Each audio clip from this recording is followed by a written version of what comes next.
day I discovered the truth about my wife's betrayal was the day my world came crashing down. It wasn't just the revelation that she had cheated on me years ago, it was the added blow that the boy I had loved, raised, and cherished as my own was not my biological son.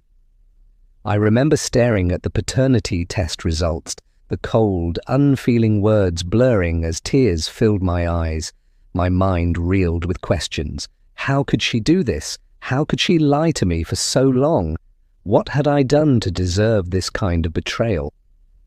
The confrontation with her was equally devastating. When I asked her why, her response was that it was a mistake, something she deeply regretted. But her words felt hollow, like an empty excuse for shattering the foundation of trust we had built. It wasn't just the act of infidelity that hurt, it was the years of deception, the stolen moments I thought were mine, and the realization that the life we had built together was a lie. In the days that followed, I was lost in a haze of anger, pain, and confusion. Part of me wanted to walk away from everything, to leave her, the house, and even the child I had come to love, but then there was the other part of me, the one that couldn't bear the thought of abandoning my son. Biological or not, he was still the little boy who had called me Dad, the child I had taught to ride a bike, and the one whose laughter had brought joy into my life. For his sake, I decided to stay involved. Even though I moved out of the house, I visited him regularly, trying to maintain some sense of normalcy in his life, but every visit came with a price. My wife would seize every opportunity to plead with me to stay. Her sister was even worse, always hovering, trying to guilt-trip me into forgiving her. The tension was suffocating, but I endured it all for my son. As the months passed, the emotional strain took its toll. My visits became a battleground of subtle manipulation and emotional blackmail. My wife would bring up the good times we'd shared, as if those memories could erase the betrayal. Her sister would chime in, reminding me of the happy family image we had portrayed to the world. It was exhausting, but I kept showing up for my son. Then came Christmas. I was determined to make it special for him, despite the circumstances. We spent the morning unwrapping gifts, and for a fleeting moment it felt like old times, but the weight of the situation lingered, and I knew the peace wouldn't last. That evening, after the festivities, my wife and her family sat me down. Their plan was clear: to convince me to reconcile, to forgive her, and to pretend like the past didn't matter. Little did they know my decision was already made. The Christmas celebration, which I had hoped would be about my son, quickly turned into something entirely different. After spending the day with him, unwrapping presents and laughing at his excitement, I felt a fleeting sense of normalcy. But that evening everything shifted. My wife, her sister, and other family members gathered around, sitting me down under the guise of a family talk. I immediately knew what was coming. Their expressions ranged from hopeful to downright smug, as if they'd already decided the outcome of this discussion. My wife began by thanking me for being there for our son despite everything. She said it showed how much I still cared about our family, and she believed it meant I was willing to make things work. Her words were carefully chosen, but they fell flat. I sat silently as she went on about how everyone makes mistakes, how she had changed, and how she wanted to rebuild what we had. Then she dropped the bombshell. She would give me another child, my biological child, if that's what it took to fix things. I felt the anger bubbling inside me. How dare she think that offering me another child could erase the betrayal of making me unknowingly raise someone else's? How could she think this was something I could simply move past? As I sat there in stunned silence, her sister jumped in, adding her voice to the plea. She painted a picture of a loving, happy family that had been thriving despite the past, insisting that it would be a shame to tear it apart. "You love your son?" she said, emphasizing the word "your," as if that alone would convince me. "He loves you, and he needs both his parents. My wife looked at me with tear-filled eyes, telling me how much she regretted her actions and how faithful she had been ever since. "I made a mistake," she said, her voice trembling. "But I've done everything I can to prove to you that I'm committed to you and our family. Can't we move on from this? The past is the past. Let's focus on our future." Her words sounded rehearsed, like she'd been practicing this speech for weeks. The weight of their arguments pressed down on me, but I wasn't swayed. Every sentence felt like a manipulation, a way to guilt me into staying. Finally I spoke. My voice was steady but cold. "You call this a mistake," I said, looking directly at my wife, "but it's not just a mistake, it's betrayal. It's not just about the cheating. It's about lying to me for years and letting me believe that boy was mine. You didn't just betray me as a husband, you betrayed me as a father." The room fell silent. My wife's face crumpled, but I didn't stop. "I stayed this long for him, not for you or anyone else.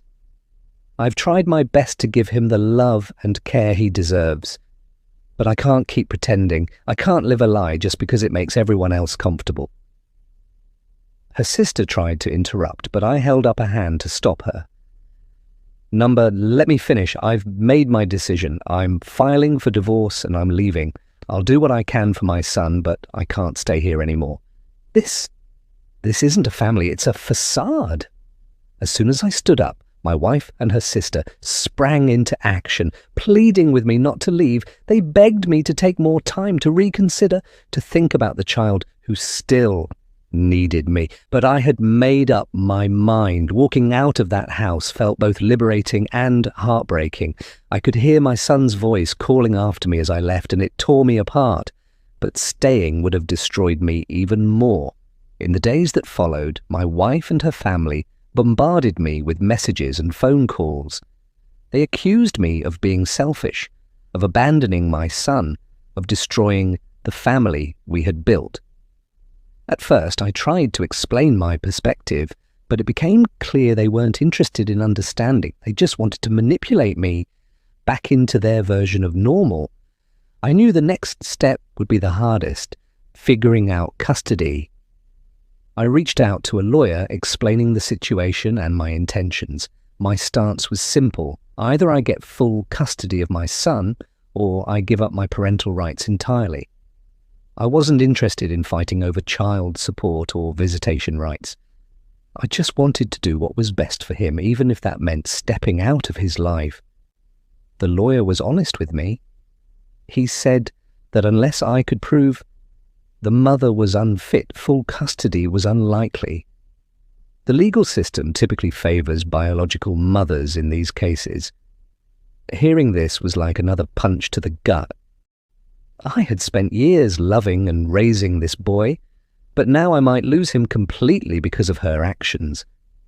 As the days turned into weeks, I found myself grappling with a whirlwind of emotions. I felt guilty for leaving my son, angry at my wife for putting us in this position, and heartbroken over the loss of the family I thought I had. But I also felt a sense of relief. For the first time in years, I was prioritizing my own well-being. I knew this decision would hurt my son in the short term, but I hoped it would ultimately be better for both of us. I resolved to leave the door open for him. If he ever wanted to reconnect with me in the future, I would be there for him. Walking out of the house that Christmas night was one of the hardest things I've ever done. My son's voice echoed in my ears as he called out for me, his small hands tugging at my sleeve, begging me not to leave. I forced myself not to turn around, knowing that if I looked into his tearful eyes, I might falter. This wasn't his fault, and yet he was caught in the middle of a situation he didn't ask for. My wife and her sister tried to stop me. They blocked the door, pleaded with me, and even tried to guilt-trip me by pointing out how much my son loved me. "He needs you," they kept saying, their voices desperate. But I stood firm. I told them that I wasn't abandoning him, but I couldn't stay in an environment that was destroying me. When I finally made it to my car, I sat in silence for a long time. The weight of my decision pressed down on me, but I knew it was the right choice. Staying would only prolong the pain for me and eventually for my son. In the following days, I consulted with a lawyer to begin the divorce process. It was a surreal experience, sitting across from a stranger and explaining how my life had unraveled. I laid everything out, the infidelity, the paternity test, my decision to leave, and my love for my son despite everything. The lawyer listened intently and then explained my options. Custody would be a challenge, he said.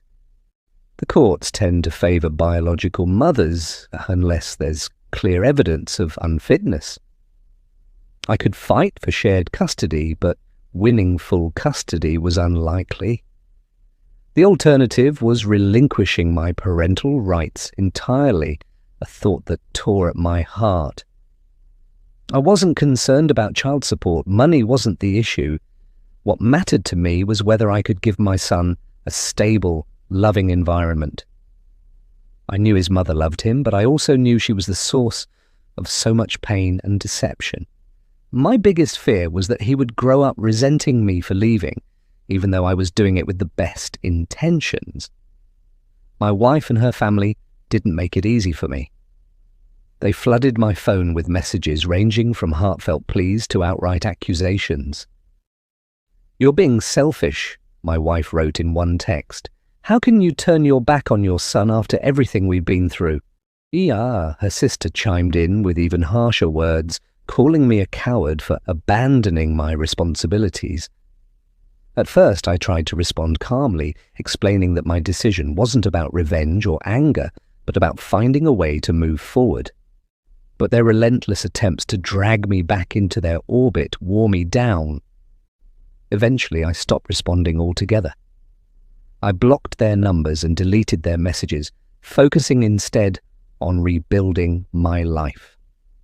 Despite cutting off contact, the guilt lingered. I couldn't shake the image of my son's face, his confusion and sadness as I walked out the door. At night, I lay awake wondering if I'd made the wrong choice. Was I punishing him for his mother's mistakes? Would he grow up thinking I didn't love him? The pain was compounded by the memories of the life I thought I had. Every corner of my new apartment felt cold and empty, a stark contrast to the warmth of the home I had shared with my son. But as the days turned into weeks, I began to feel a sense of clarity. Leaving was painful, but staying would have been unbearable. As the divorce proceedings began, I started to focus on the future. I didn't want to let this chapter of my life define me. I thought about what kind of father I wanted to be, not just for my son, but for myself. If he ever decided to reach out to me in the future, I wanted to be someone he could respect and rely on. I resolved to leave the door open for him. If he needed my help, whether it was financial, emotional, or something else, I would be there. But I also knew that I couldn't force myself into his life.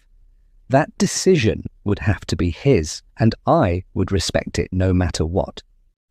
The journey to healing is far from over, but I've taken the first steps. I've learned that sometimes walking away is the most loving thing you can do for yourself and for the people you care about. Staying in a toxic situation would have only caused more harm in the long run. I don't know what the future holds for my son and me, but I hold on to the hope that one day he'll understand why I made the choices I did. Until then, I'm focusing on rebuilding my life, finding peace, and moving forward. If this story resonated with you, share your thoughts in the comments below. Have you faced a tough decision like this? How did you handle it? Let's discuss the complexities of love, betrayal, and parenting together. If you want more heartfelt stories about navigating life's challenges, hit the subscribe button and turn on notifications to stay updated. Tell us where you're from and what time you're listening. We'd love to connect with you. For more engaging content, don't forget to follow and share this story with someone who might need it. Let's support each other through life's toughest moments.